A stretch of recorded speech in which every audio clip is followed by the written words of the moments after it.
All right, queens. Yeah. Instead of finishing, my babes, I'm sorry. Instead of finishing Can't Buy Me Love, I mean, I will finish it. Please don't chop my head off. Don't chop my head off. I will finish it. I only have John to be done with, so he will be dealt with. I don't want him. Like, I'm sorry, girls. I don't want him. That's the crazy part. But I will finish it for you. There's only 3 parts, and I've finished, like, well, technically, there's only 4 parts, but I finished 3 out of 4 parts. I got all of Paul's endings. I got my baby George's ending, and then I will have to do John, even though I really don't like him. Sorry. But that's just the tea. Okay? But we're gonna finish it eventually. But girls, like, can you get into something else? Can we get into something different? It ain't gonna be the Beatles content all the time. Like, please, please. So I have another game coming up soon that I will be playing. It is called Lurking for Love. I already recorded that like months ago. I just didn't edit it. Whoops. Um, that will be uploaded soon. But we're doing Prescription Love as well. Also, for further context about my personal life, I am playing visual novel games because I am creating a visual novel game. Gag, get into it. But I will be posting more information about my visual novel game coming up very soon. Shameless promo. Not promotional, because girl, I'm really bad at that. Like, actually, I'm so shy. I'm really like shy and stuff. So it really takes a lot out of me to actually like say, hello, I have a game coming out. So that's the reason why I'm playing these games. But it's like for educational purposes. It's funny enough. But I'm trying to learn how to be a better game player and a better game developer. I have other games that I will be working on eventually. I just finished Kim Dracula Act 1. That's the game name. But there will be an Act 2 and there will be an Act 3. But there's also other like universe stuff that's going to happen within that world that I want to post. And I also have another game concept that I'm coming up with as well. Like, she's a game developer, girls. Like, really, really. Yeah, yeah. Anyway, but let's get into it. About. You wake up in a hospital with no memory of how you got there. A kind and attentive doctor assures you that you will be under his care, patiently nursing you back to health. No one seems to know what caused your condition. Will you recover your lost memories? Or has he made sure you never will? Ooh, this is a demo. Visual novel is still under development. Period, period, period. Warning, depiction of death, screen shake, mild flashing imagery. This game is rated 17 plus. Player discretion is advised. Period. So, yes, prescription love. Let's start.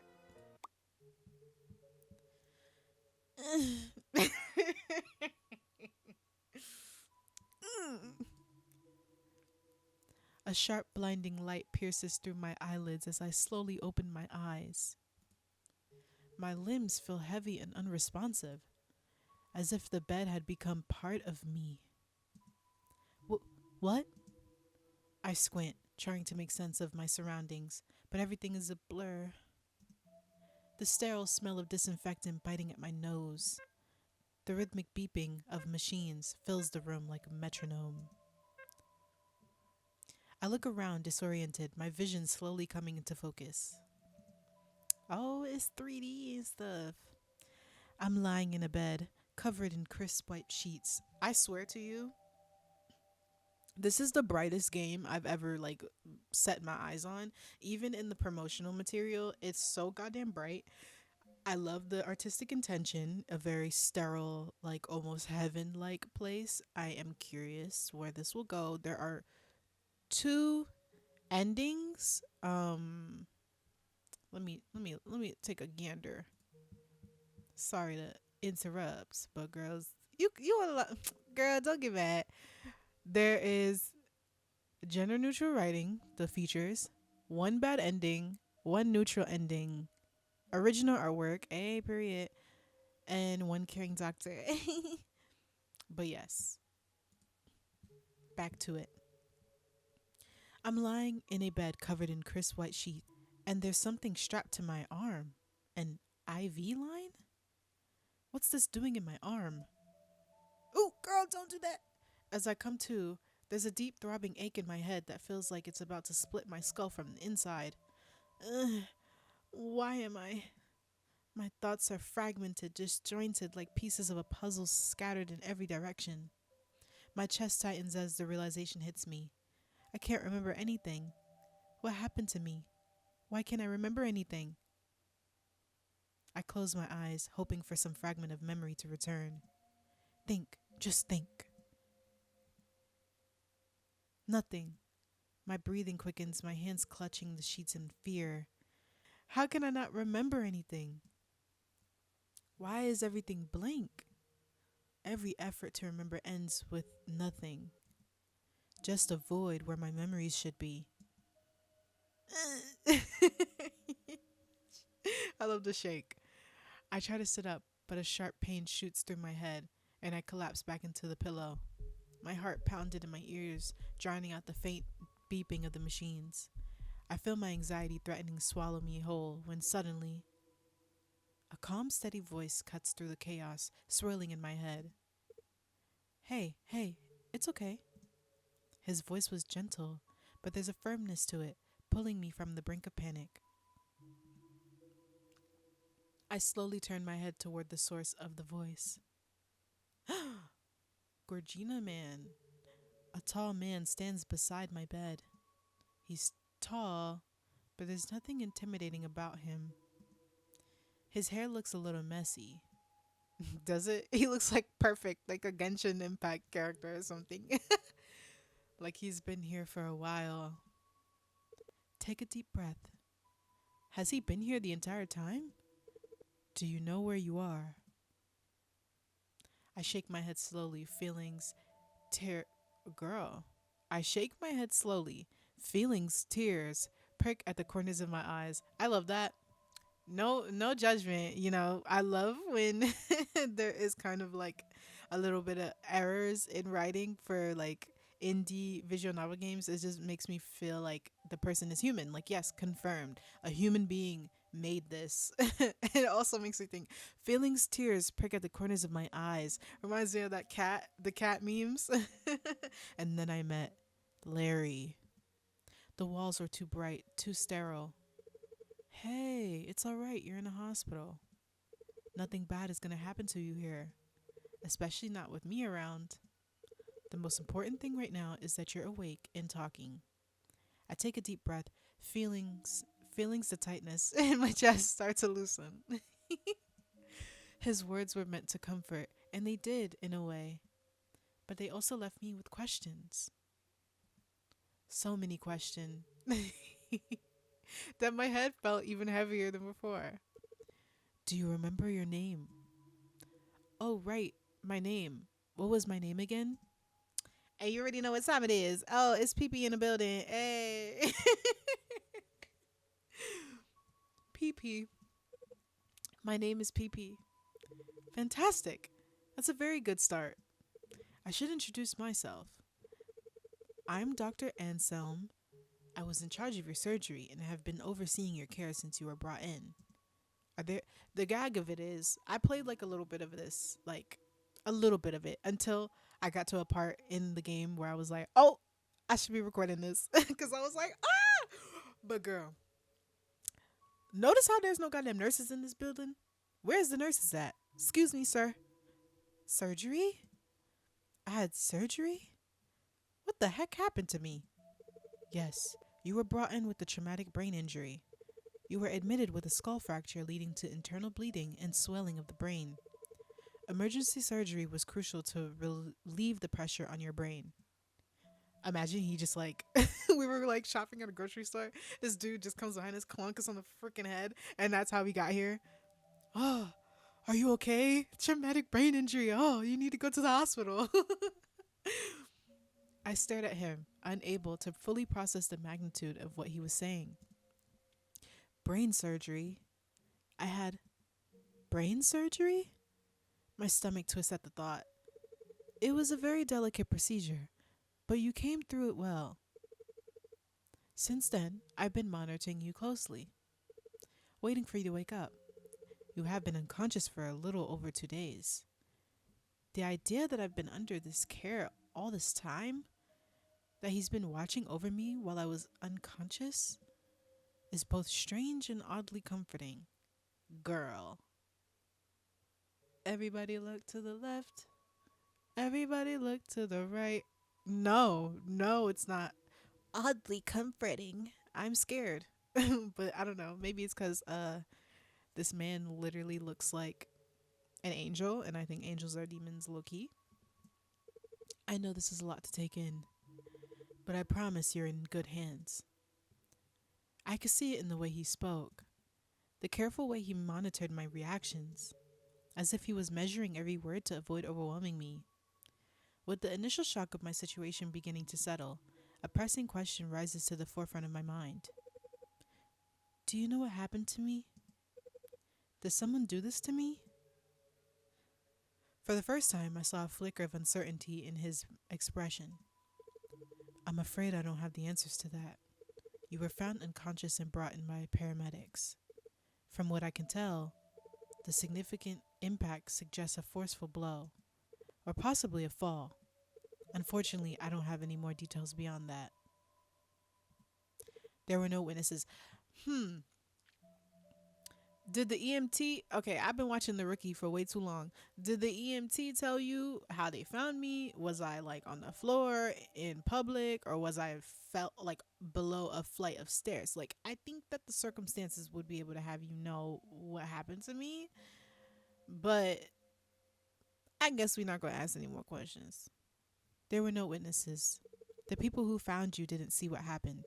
They found you laying unconscious on the floor and called for help. In what was the circumstances surrounding it? Like, sir, please.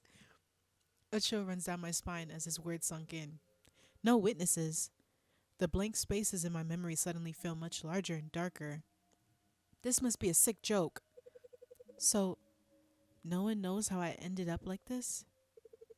I wish I had more information for you.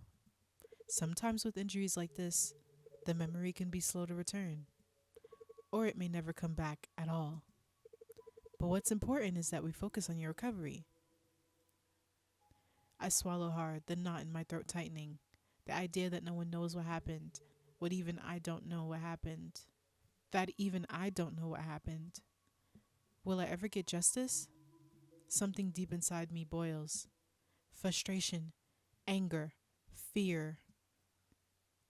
But then I look at Dr. Anselm.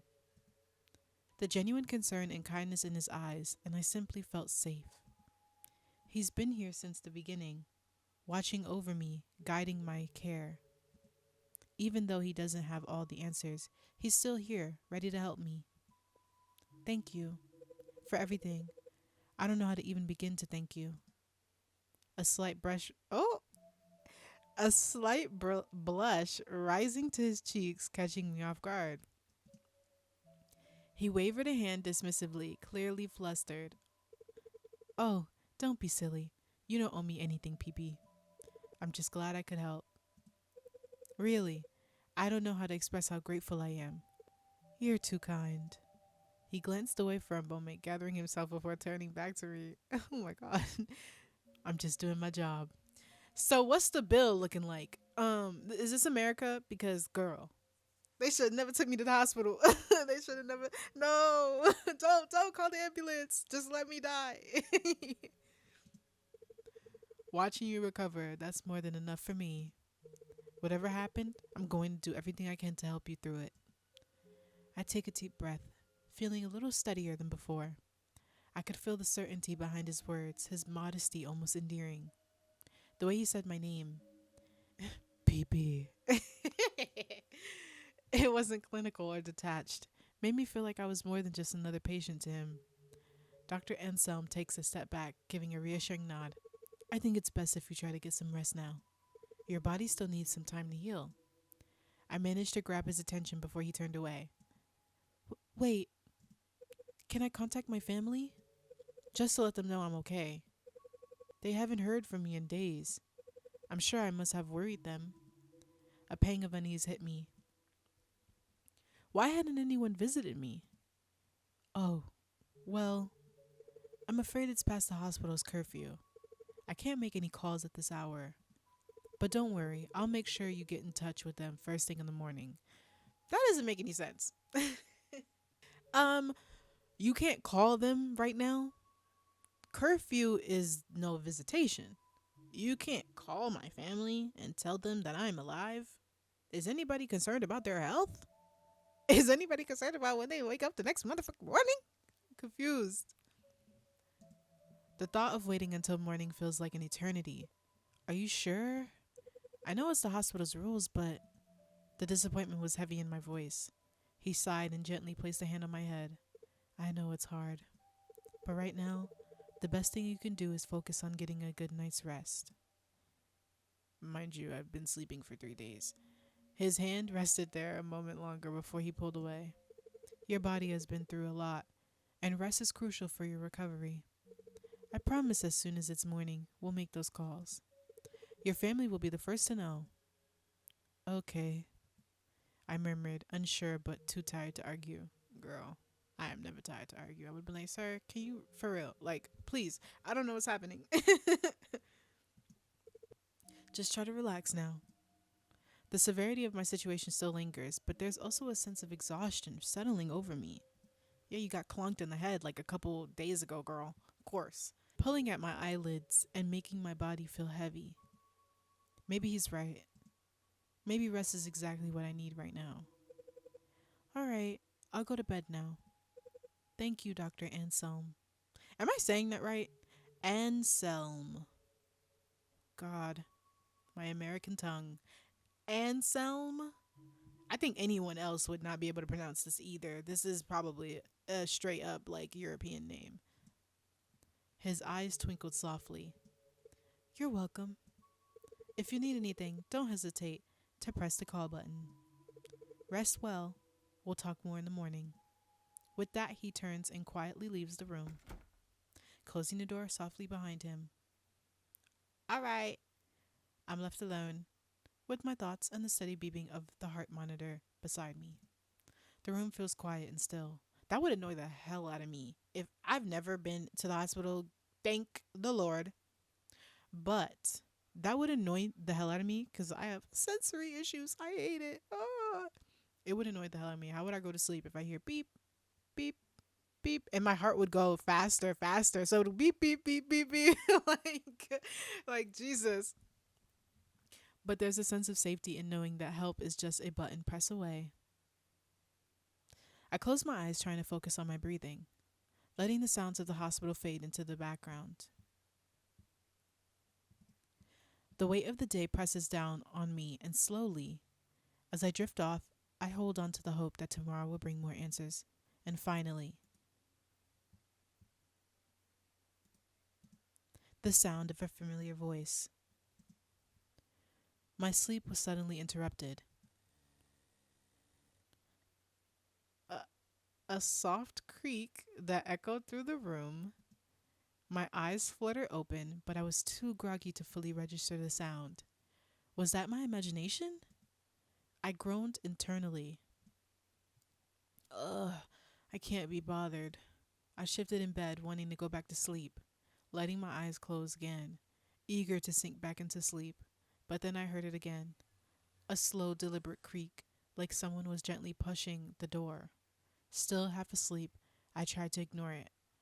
I told myself it was nothing. Maybe the nurses were checking in. I reasoned, forcing myself to relax. I squeezed my eyes shut and tried to force myself back to sleep. But that sense of unease started to creep in. I couldn't shake the feeling that I wasn't alone. Something didn't feel right. With a groggy sigh, I forced my eyes open again and glanced at the door. That's when I saw them. Oh, oh my God. A pair of eyes. Girl, do you see that? I hope you can see that, because I can see that.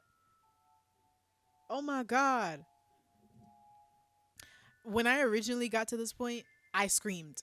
So you got a very tame version of my excitement.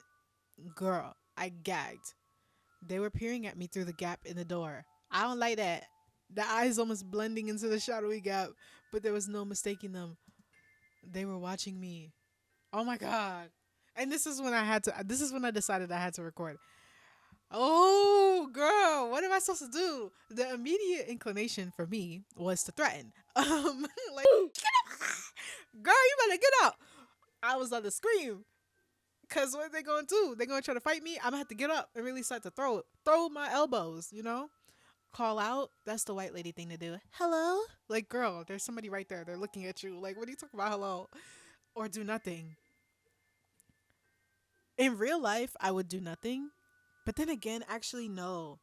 In real life, when I'm looking at a door and it's halfway open, there's no person there. I'm just going crazy. So I usually do nothing and then I go to sleep. There is a person staring at us. I'm going to piss myself. What should I do? Girl. Uh, I want to threaten. I'm sorry. Like, girl, you look scary as so I'm scared as I'm not going to let this creep scare me. Exactly. Ahem. Hey. She's scared. Hey, I see you. I know karate, so you better back off. Yo, if I had a camera, you would be seeing how like gagged I am right now. I look just like the guy in the in the creek, whatever the girl. I'm speechless. I look just like that thing right there. My eyes are wide open, staring back at it right now. I would be gagging. The eyes stayed fixed on me as if testing my courage. I squint, trying to focus on the narrow gap of the door. Stop looking at me! I can't make sense of what was happening. Was someone actually watching me? I hate the fact that I have to look back and forth to the words and the picture. I feel like it's gonna like move anytime soon. Oh my god. Am I imagining things? Ooh. Ooh! Oh my god. Girl. Nope. Then in a moment of clarity I remember the call button beside my bed. It was right there within reach, my lifeline to help. Oh, I'm so close to the I'm so I haven't played a horror game in a long time. There's something about playing horror that like you have to like I have to control this. Like oh my god. It's not like watching a horror movie. I watched Barbarian last night. It's giving that vibe right now, but like I had to sit there and watch and somebody else is going through that. Right now I'm going through it. What? I fumbled for it with trembling hands, my fingers finally finding the call button.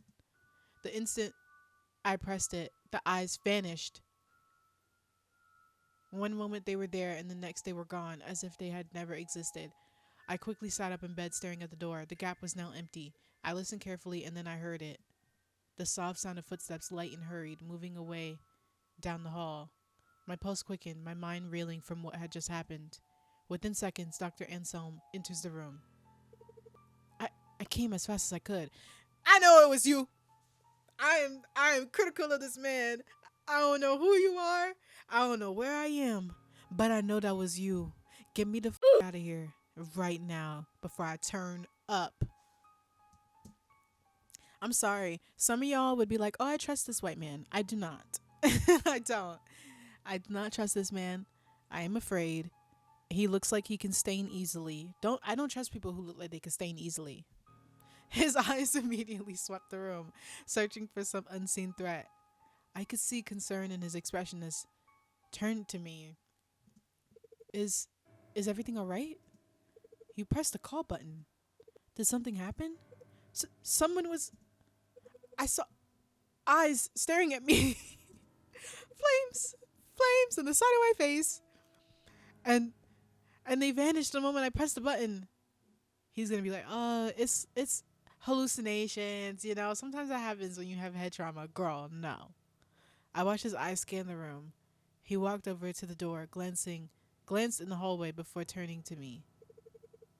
One thing about me though in real life, like because I'm so aware of the possibility of getting schizophrenia, I would have gotten up and walked to the door because if it's not real, it's not real. If it's real, I die. I don't know. Maybe I'm just a G. But I would have walked to the door to make sure if it's actually real. Turn the light on at least. Like it's giving lights out. I would at least turn the light on. And if it's still there, oh my God, close the door. You know? But whatever, child. There doesn't seem to be anyone, you know? Sometimes when we're exhausted, oh, here, see, like I said, see, we see things that aren't really there. It's not unusual, especially when under a lot of stress. I shook my head. No, I'm sure of what I saw. Girl, I saw something. I saw it.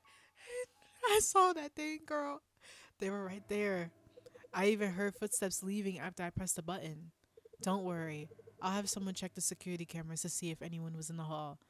I have to see those security cameras, actually. I will stand right next to you when you check them. For now, try to get some rest. I promise nothing I promise nothing bad is going to happen to you. He gave me a reassuring smile before leaving, but I could see the uncertainty in his eyes. Yeah, close that door and lock it. As the door closed, I lay back down. I glanced at the door, halfway expecting to see those eyes again. I knew I wouldn't be able to sleep now, not after what I saw. Before I knew it, morning was had arrived. I must have fell asleep somehow, despite the restless unease.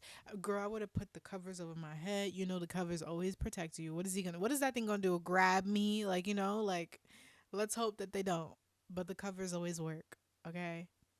I must have fell asleep somehow, despite the restless unease from the night before. I still feel exhausted. A soft glow of sunlight filtered in the room. As I blinked against the brightness, I realized that Dr. Anselm was sitting beside me. Damn, this feels like prison. I'm not gonna lie. Like, I'm just like, it described the soft glow of the sunlight. I don't see sunlight. I don't see like red, the color of the sun, orange. I don't see that. The room is still blue. The room is still white. And I want to leave. I'm losing my mind. I would be very bad in like a psychiatric ward or something back in the freaking Victorian era. They would have put me in there most definitely. But I would be losing it even more. Good morning, PP. How are you feeling? I I'm okay. I want to leave, please. Get me out of here, girl. Even as I said it, a deep weariness tugged at me, but I didn't want to worry him. He always seemed so concerned, so invested in my recovery. Always. We just met him yesterday. The last thing I wanted was to add to his burden. Girl, you don't know him. One thing about it, I'm going to add to a doctor's burden because I'm paying you to take care of me. like, girl, please help me. I'm the one on the bed that can barely get up. You can leave. About last night. Security couldn't find anything from last night's recording. Of course they couldn't. His words hung in the air. What? Those eyes. Had it really been all in my head? Just a figment of my imagination? Did the eyes look kind of like his? so they look kind of like his eyes. What color were they? Were they blue? But I do hope you managed to get some sleep. I hesitated, unsure of how to respond. In this moment, I would believe that it's probably like exhaustion, like head trauma, hallucinations. Let's just believe him, okay? Because insisting is not going to do anything but make you look more crazy while you're in the hospital. Then they're going to put you in the psych ward. They're going to 5150 you, girl, now. Yeah, I did. But the truth sat heavy in the back of my mind. Oh, wait, I couldn't quite shake. Even though the memory of last night still gone at the edges of my mind, I've never read that word in my life before. Gone at the edges of my mind. There was no use in overthinking it now. Trying to focus on something else, I reminded him. About the call you promised last night to my family? Of course, I remember. I promised and I always keep my promises. He reaches into his pocket and pulls out a hospital phone, handing it over to you. Here you go. Let's get that call made. I eagerly take the phone. I dial the familiar numbers and press the phone to my ear. There better be service on this thing. And you better have minutes. You better have all your minutes. The phone rings once, then twice, and keeps ringing. I wait, holding my breath. But no one answers. Just the persistent sound of the ringtone, and then, finally, hello, no one is available to take your call. Please leave That's realistic because when I call my mom, she don't answer. Um, seriously? I feel a sinking feeling in my gut as the call goes to the answering machine. I lower the phone. I can't hide the disappointment on my face. I don't even try to mask it. No one answered? That is so unrealistic because I got a man and one thing he gonna do is answer my call. Dr. Anselm places a comforting hand on my shoulder, grounding me in the present. His touch was warm, comforting. I looked up, and his expression mirrored the sadness I felt. I'm sorry. I know how much you wanted to speak with them. Maybe they're busy is all. Don't worry. Busy for 3 days? Because I could have sworn they said that we were out for 3 days or several days. Nobody wondered where I was. Damn, girl. You don't got no friends. I sigh, trying to push down the disappointment. Yeah, you're right. I tried to sound convincing, but the emptiness lingered. Dr. Anselm gently took the phone from me, his fingers brushing against mine. I know it's not the news you were hoping for, but I have something that might cheer you up. Before I could respond, he stood up, the shift in energy catching me off guard. I really wonder what would have happened if I didn't do anything. Anyway, with that, he steps out of the room for a moment. He just vanished. Something for me? Whatever he had planned, I hoped it would help take my mind off of everything. Even if just for a little while. He returns carrying a tray with a delicious aroma wafting through the air. Ta-da! When it sets it down in front of me. In front of you? What, girl? I'm having a stroke. He sets it down in front of me, I guess. Oh, yay. I look down at the plate, eggs and bacon arranged into a smiley face. My eyes widen in surprise, a small smile tugging at my lips. I can't help but smile back at it. Aw, this is adorable. Is there a kid? Anyway, it's like my breakfast is cheering me on. Dr. Anselm chuckles, looking quite pleased with himself. Where are the nurses? Sorry. Like, the nurses usually do this stuff. Don't you got a surgery to attend to? I watch Grey's Anatomy. I'm confused. Eggs and bacon are good for the soul, but a smiley face, that's for the spirit. Dr. Anselms watches me closely as I picked up my fork, his eyes gleaming with quiet anticipation. As I lift the fork to my mouth, I notice a smooth golden sauce pooling at the bottom of the pan, hidden beneath the food. Feeling intrigued, I scoop a bit of it up with my next bite.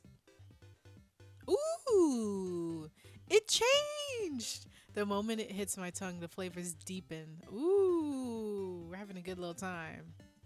Rich, creamy hollandaise sauce with a hint of tang that perfectly balances the savory bacon and eggs. The sauce elevates the meal in a way I hadn't expected. He could have made some hash browns too. Yo, I am not feeling him.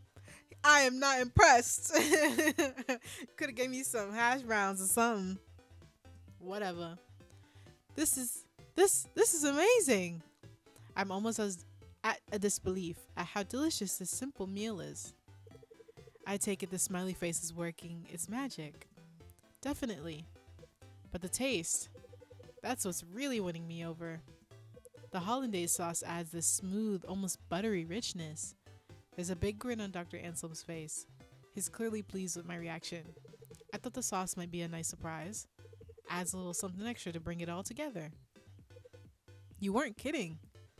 I took another bite, savoring the way the creamy sauce cuts through the richness of the bacon. You could serve this at a restaurant. I've never had breakfast like this in a hospital before. That's also what I'm trying to figure out, girl. They usually give you what, applesauce? Mushy peas? Well, just wanted to make sure your first meal felt special. I paused, looking down at the plate again, then back at him. Wait, did you make this? Mm-hmm. He nods, looking a little embarrassed. A soft blush creeps onto his cheeks as he looks down at the floor for a moment before meeting our eyes. Excuse me, doctor. Do you like me or some? Like, oh, what? He always blushing and stuff. You like me? Wait. Oh my God. You just caught me mid infatuation. I can't believe I was falling for it just now. I'm suspicious of this man. But at the same time, I got a bad habit of when a guy likes me, I like him too. He. Yes, I did. I know hospital food isn't exactly known for being, well, gourmet. I didn't want your first meal to just be survival food. I smile at his clear embarrassment, noticing the way he fidgets slightly, like he's not used to this kind of attention. Well, you really outdid yourself. Thank you, Dr. Anselm. I really appreciate how much you do to make me feel comfortable, despite everything. It's like you always know how to make things better. Always? We just met him 2 times. I watched him flush at the compliment. Now, I'm gonna say, you might be watching this and you might be like, damn, nothing gets past Paris. No, I used to be delusional when I was a wee little thought of a child. When I was a young girl, I used to be quite delusional. I would have fell for this. I would have been like, yes, period. Even in, you'll see in Looking for Love, I was like, I like when a handsome man like me too. I get it, but I don't know. Under the veneer of a hospital, I'm quite critical. I hate hospitals, so I don't feel protected, loved, and understood. I feel scared. He's going to human centipede us. Like, this time, he seemed almost bashfully proud, a mix of shyness and happiness sparkling in his eyes. Well, I'm really glad to hear that. I'll always make sure you're as comfortable as possible while you're here. Hearing that it's helping, that it makes a difference, it means a lot to me. So really, thank you for saying that. His genuine happiness really shone through. It was clear that my compliment had brightened his day in a way that went beyond mere politeness. In a way that went beyond mere politeness. Oh God. As I'm about to finish the last bite of breakfast, my eyes drift to the cup of coffee sitting quietly on the tray. Oh, then we gonna be awake. Damn, this music is so happy. I'm dying. I hadn't noticed it the whole time. I was enjoying my breakfast, black, steaming, and inviting. I reached for the cup, taking a tentative sip. I instantly paused. It's rich, smooth, with just the right tint of bitterness. It's not just good. It tastes exactly like the coffee I make. Huh? I was expecting that the background color would be like a brown, like a creamy color, very warm and inviting, but no, it turned black and I got scared. And now it tastes exactly like the coffee I make for myself. Oh. Not close, not similar. Exactly. Are we dead? Starting to think that we died and now we're like in like kind of a purgatory. Wait. This tastes exactly like the coffee I make every morning. How is that even possible? I know. Oh my God.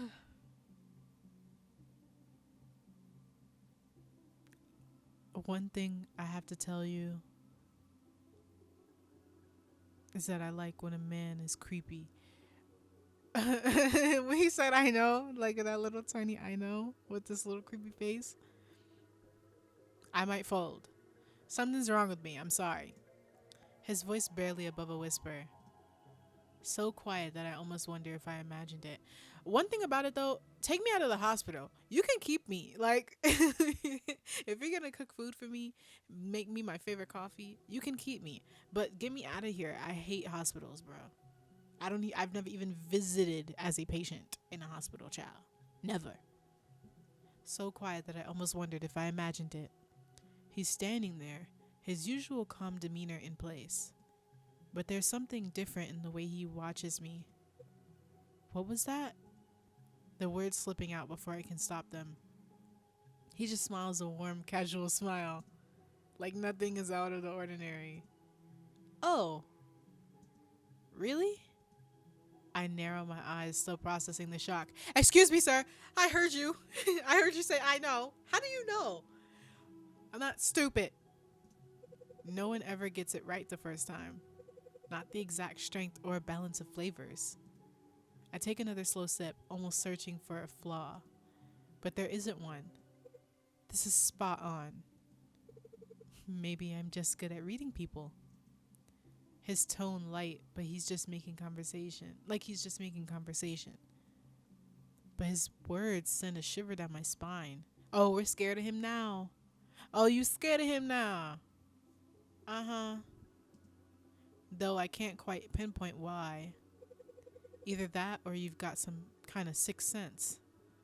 It's kind of uncanny. I shake my head, trying to clear my thoughts. Am I overthinking this? I mean, it is just coffee. No. For me particularly, I am very picky about the way I make my coffee. So, girl, I would have been like, "Oh yeah, you one of them. You one of them." There's no need to make a big deal out of it. No, turn the fuck up. He's mad. He's made me breakfast, not to mention been nothing but kind to me. Why am I doubting him? Girl, why am I doubting him? It's just a harmless coincidence. It has to be. He chuckles, the sound light and breezy. Let's call it a lucky guess. You just strike me as someone who enjoys strong coffee. I don't, but for the character, yes. But I'm glad I could make something right for you. Whoa, all the gradients of colors? That was crazy. His words are genuine. I suddenly feel guilty for letting my mind wander like that. Oh, whatever, girl. I would be quizzing him. Why? Where? How? Get me out. He's been so considerate. Maybe I'm reading too much into things. I take another sip of coffee, feeling the warmth spread through me. There's no way he meant anything strange by it. I say, thinking to myself, relaxing a bit.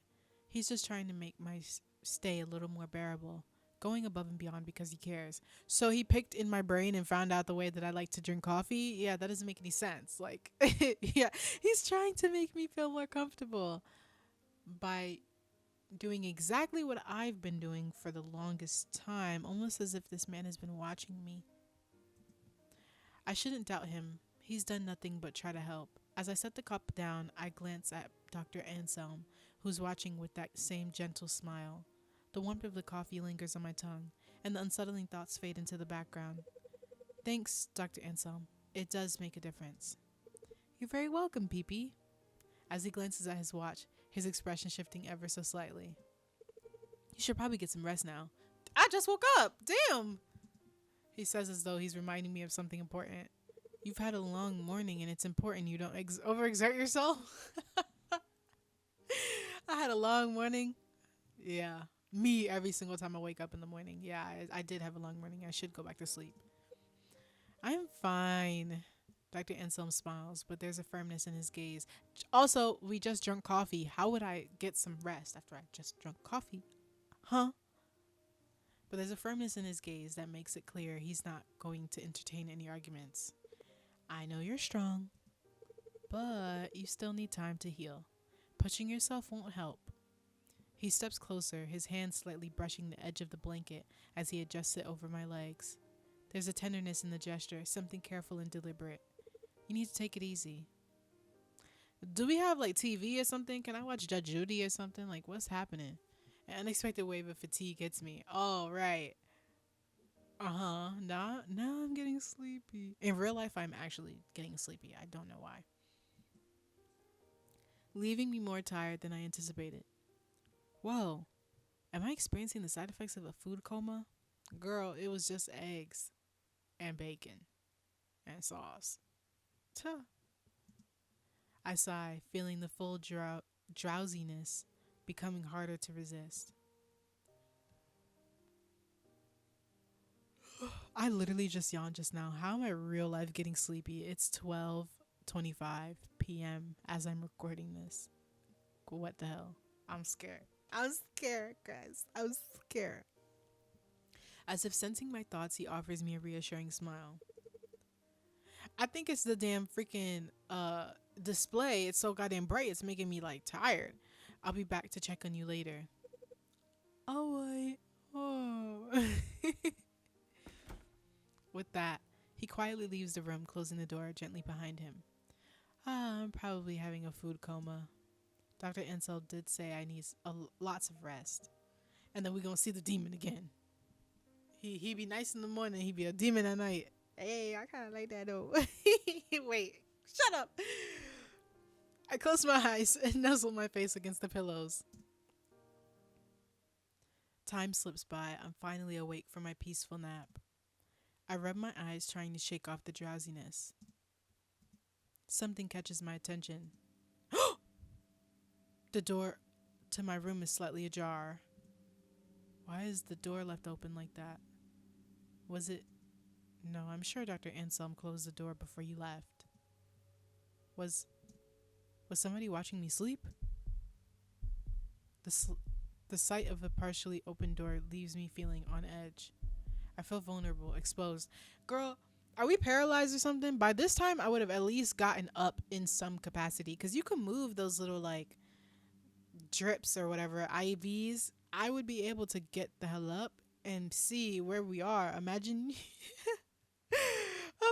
you walk out of the door and the entire hallway is just like desolate, like you're in an abandoned building and the only nice looking thing is the goddamn room that you're in. Girl, if they don't do that, I'll be like, hey, note to the author. That would be kind of cool. Anyway, I feel vulnerable, exposed. I sit up, heart thudding in my chest, trying to rationalize the situation.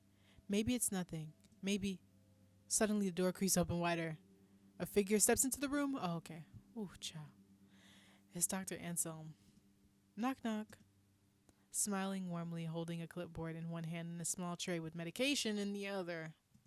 What kind of medication am I about to take? I'm here for your checkup and medication. He notices the fear etched on your face. You look terrified. What's wrong? With my heart still racing, I explain quickly. I was taking a nap and when I woke up, the door to my room slightly opened. It reminded me of what I saw last night. His face changes slightly to one of guilt. His gaze drops to the floor. Oh, I'm so sorry, Pee-Pee. I came in earlier to clear away the tray and utensils from your breakfast. I saw you were sleeping, so I tried to leave quietly to not disturb your sleep. I must not have shut the door tightly. I'm really sorry. That must have been so frightening for you. I glance over and realize he's right. The breakfast tray is gone. I hadn't even noticed in my initial panic. A sense of embarrassment creeps in as I realize I may have overreacted.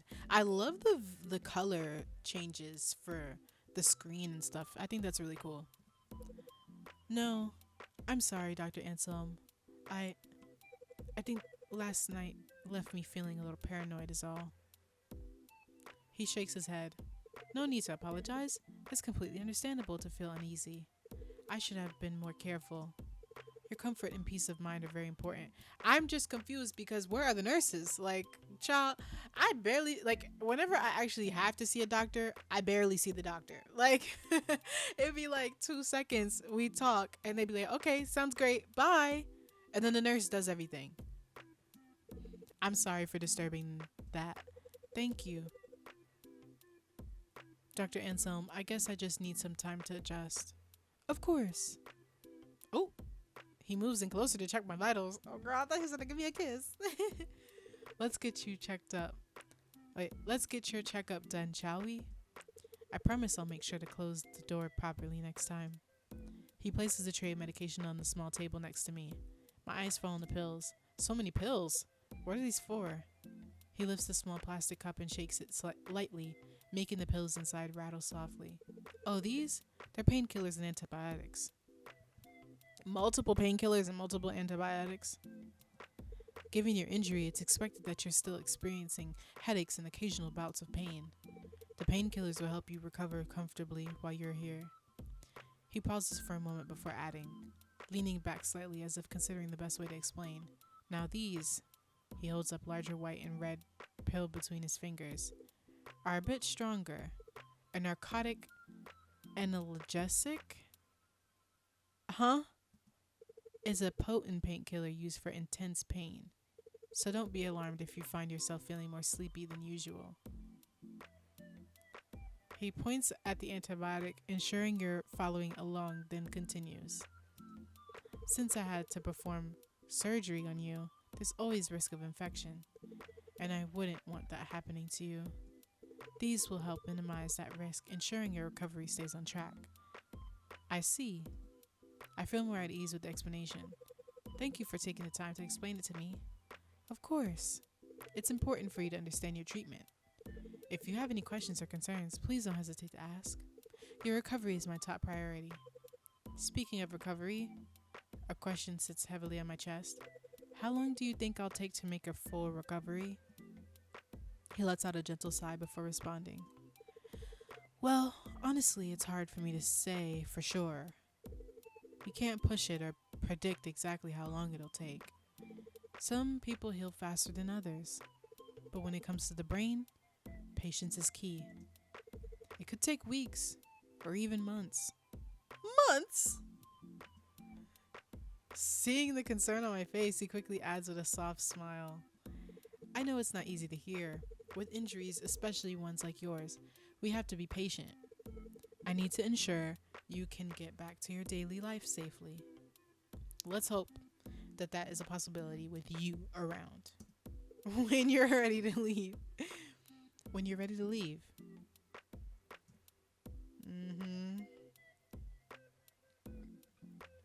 That's suspicious.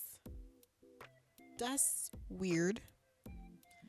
I noticed a hint of sadness in his eyes when he mentions the possibility of me leaving. It's a fleeting expression, but I caught it. Then just as quickly, he brushes it off, his professional demeanor returning, offering the same reassuring smile, although it seems a bit forced this time. As always, your recovery is what's most important right now, no matter how long it takes. Ooh, what the hell, man?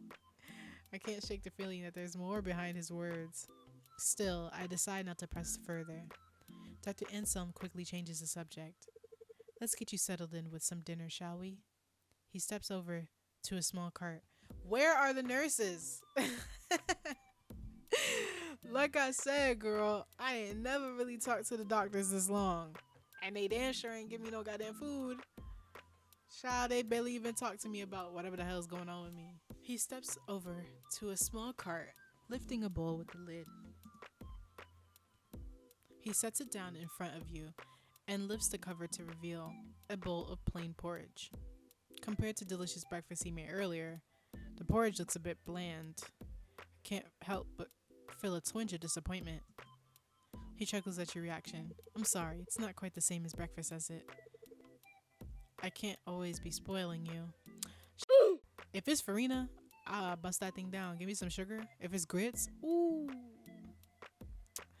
Yes, period. Porridge is good for you. It's gentle in the stomach and easy to digest.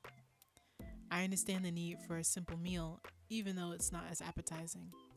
He gives me an encouraging smile as I picked up the spoon. Who knows? Maybe I'll surprise you with another special breakfast soon. I can't help but smile. I'll hold you on to that. The taste may be bland, but the warmth and care behind makes it a comforting meal. Give me some sugar. It won't be bland if I have some sugar in it. I'm the sugar grits type of person. If you're not a sugar grits type of person, respect to you, but don't disrespect me. Okay? Every single time I say I like sugar in my grits, people be like, oh my God. I like savory grits. Okay, we get it. Damn, like, Jesus Christ. But one thing I do love, cheese grits with sugar. After finishing the porridge, I start to feel the heaviness of drowsiness creeping in. Must be the medications kicking in. I struggle to keep my eyelids open. Dr. Anselm, always observant, notices my struggle to stay awake. Let me take this away so you can get a good night's rest. He moves quietly, carefully, gathering up the dish and tray. Okay, but you'll be back in the morning, right? Why, of course. He would be blushing with me all the time because I'll be like, please don't leave. Like, actually, like, you're the only human being in this place. I need you to stay. Please don't leave at all. I'll be here in the morning to check on you. Sweet dreams, PP. All right. Good night. Oh. As the room dims, I hear him softly shutting the door behind him. A simple assurance that the room is secure and safe. With the door closed, I finally allowed myself to fall asleep. I better not wake up to that face again. I start swinging. The world around me fades. With my eyes open again, I'm not in my room. Oh my God. Jack the Ripper about to get us. I'm standing in a narrow alleyway. The air is thick, hazy, making it hard to see much of anything. I start walking, my footsteps barely making a sound in the eerie quiet. Something about this place feels familiar, almost like I've been here before. Oh my God, he really knocked us.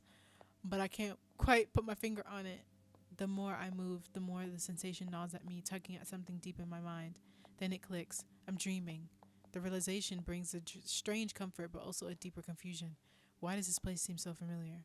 I keep walking, looking for an exit. Girl, one thing about me, I'll just keep pressing, because I'd be like, oh my God, next. I'm a page turner. I am a page turner. But the alley stretches endlessly before me. No doors, no windows, no one else in sight. Suddenly, I hear extra footsteps echoing behind me. I'm not alone. My heart skips a beat just as I'm about to turn around. My eyes snap open and I wake up. Get away from me! Oh my God, he's so close.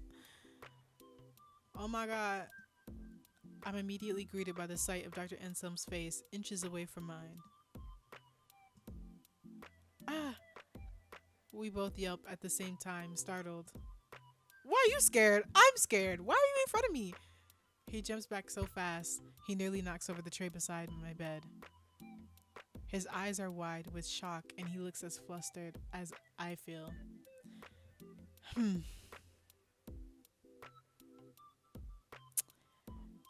I've read one too many romance fiction where the male protagonist romance interest is batshit insane, and I was down with it.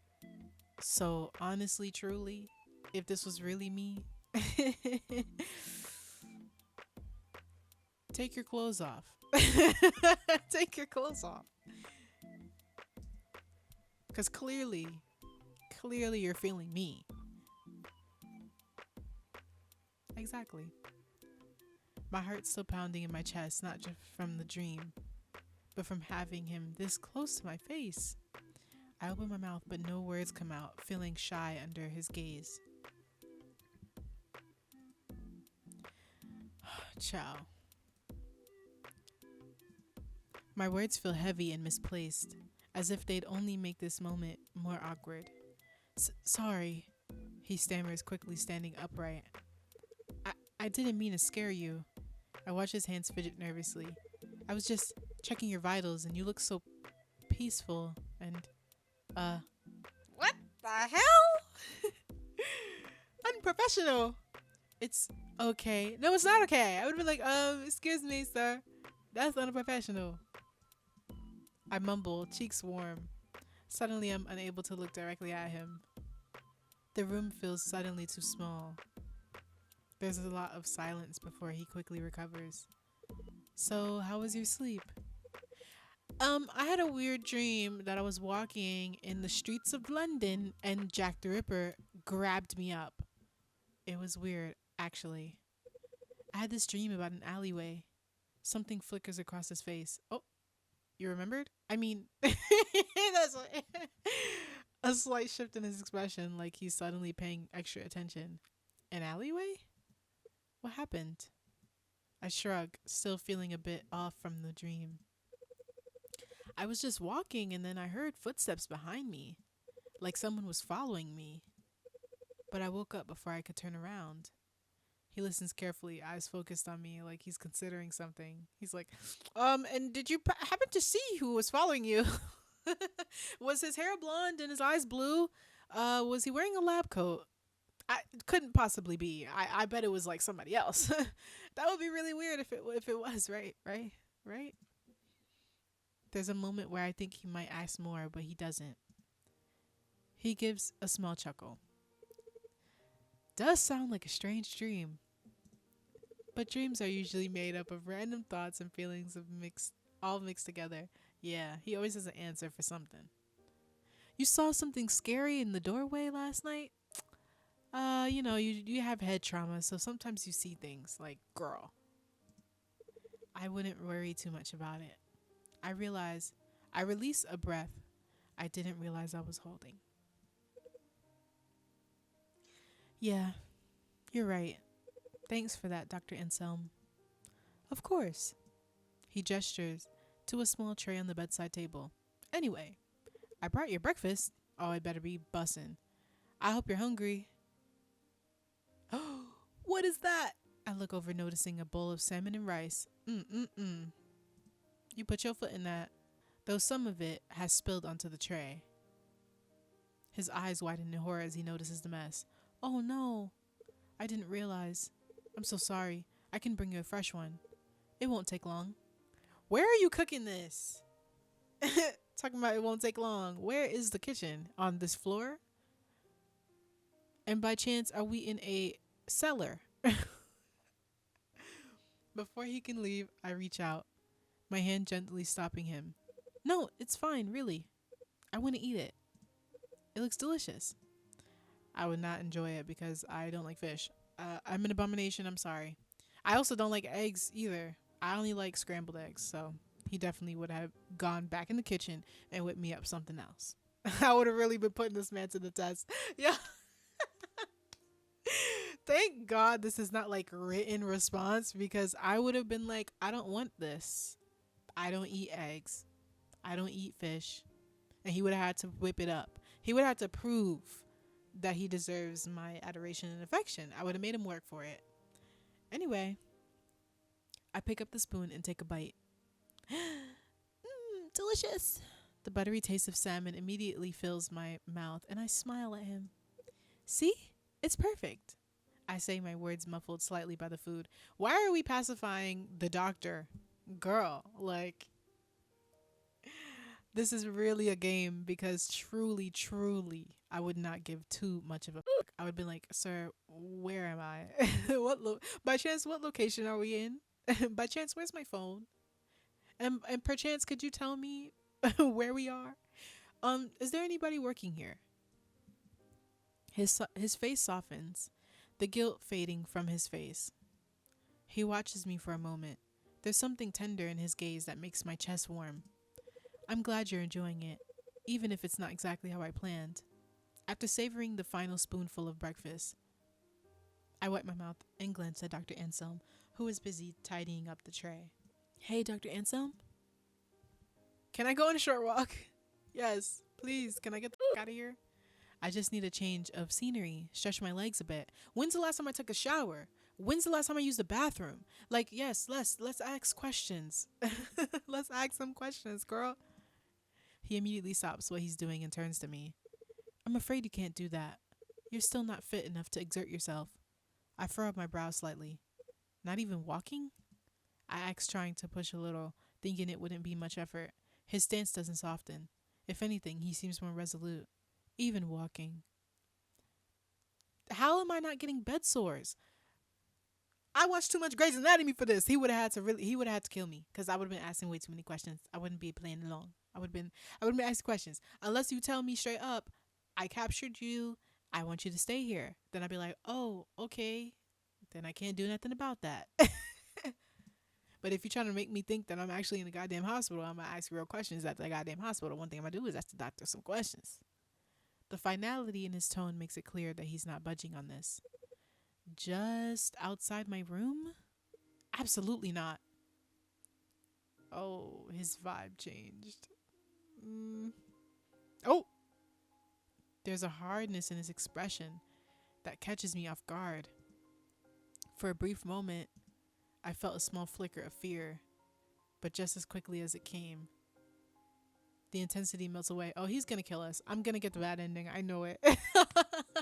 And his usual gentle demeanor returns. It's for your own good.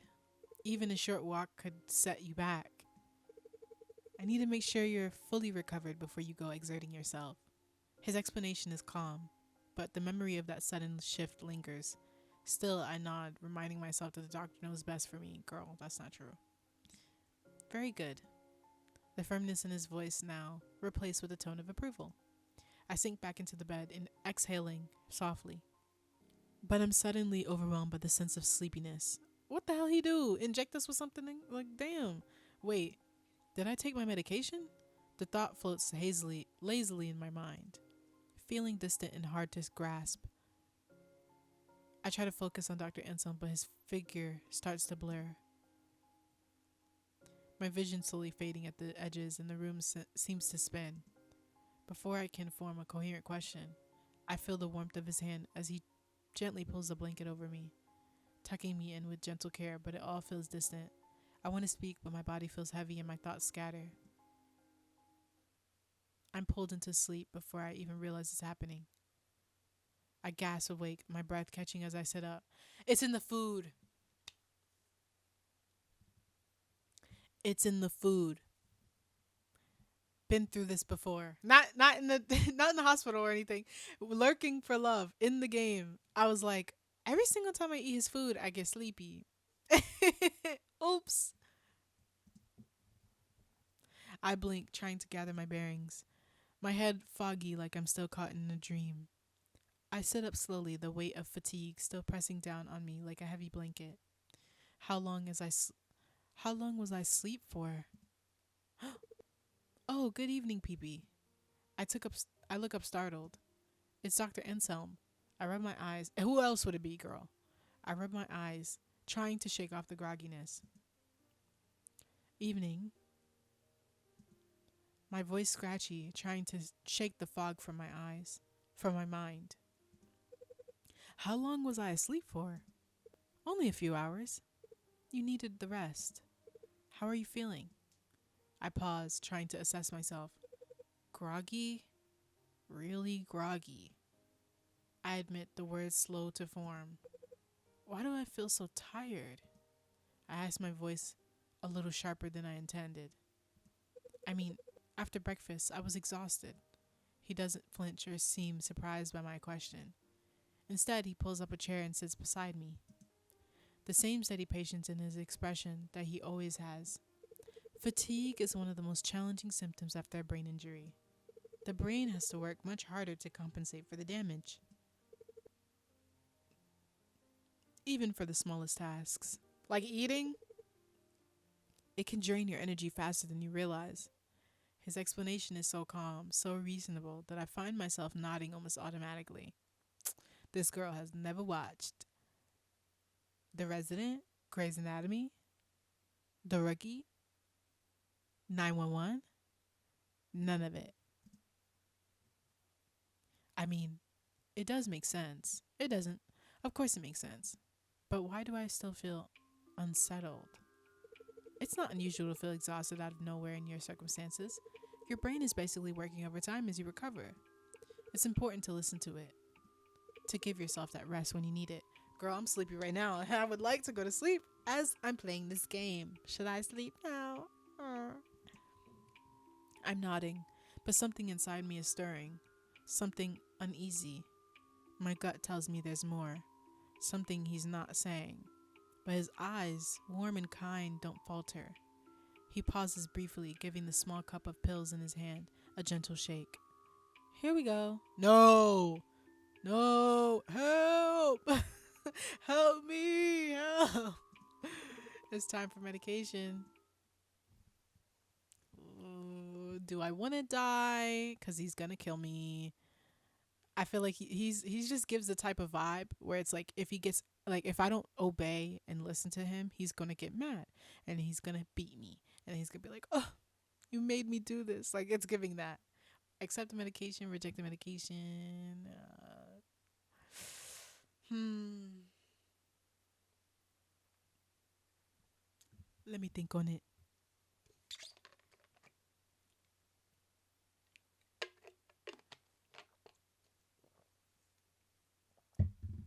I'll accept the medication. What the else? What can we do? The pill is rolling slightly in the plastic as I tilt the cup in my hand. These will help. You've been pushing yourself. Your body needs the support. I nod, lifting the cup to my lips. The pills go down easily with a sip of water. The taste familiar, leaving a slight bitterness to my tongue like always. I feel a little more at ease as the fog in my mind starts to clear, if only slightly. Good. Don't worry. I will take care of you. You'll start to feel better soon. There's something always so reassuring about him. Will I actually start to feel better soon? Please. He's quite patient. The way he never seems frustrated even when I ask the same questions over and over. It's like he understands without needing me to explain. Thank you, I say softly, sinking back into the bed. The sheets cool against my skin. My eyes are still heavy, but I'm less tense now, more at ease. His presence always seems to have that effect on me. Dr. Anselm stays seated beside me for a moment longer. Then he stands slowly as if not wanting to disturb the calm that settled over the room. If you need anything, just press the call button. I'll always be here for you. Oh my god, he's so... Girl, stop blushing. As the door closes softly behind him, the room feels quieter but in a peaceful way. Like all the tension has been drained away. I pull the blanket up around me, feeling safe, cared for, and finally ready to rest. Ready to rest? We've been resting all day. Dr. Anselm's words linger in my mind as I close my eyes. I'll always be here for you. With that thought, I let go of the last of my worries and let sleep take over, trusting that when I wake, I'll still be in good hands. Oh! Okay. Guess that's the demo. Good ending, I think. Oh, yeah. Okay. So there's one ending that's bad and one ending that's good. Or I guess one ending that's neutral. It's a neutral ending. And then there's one ending that's bad. So I guess I just got the neutral ending. All right, babes. That's pretty much it. I will eventually get the bad ending. But, you know, this was a long enough video anyway, so. Shout out to everybody. I have fun. And we gonna play, what else we gonna play after this? I forget, but I want to do another one of this one so I can get the bad ending. Can't Buy Me Love will be played for John's ending, and then I'll be done. Stop asking me for it. Y'all angry, y'all upset, y'all cursing me out, y'all writing 10 fucking page paragraphs. And then there'll be other games, like please stay alone for the other ones, please. And Looking for Love is coming to all that stuff. So yeah, period. Bye.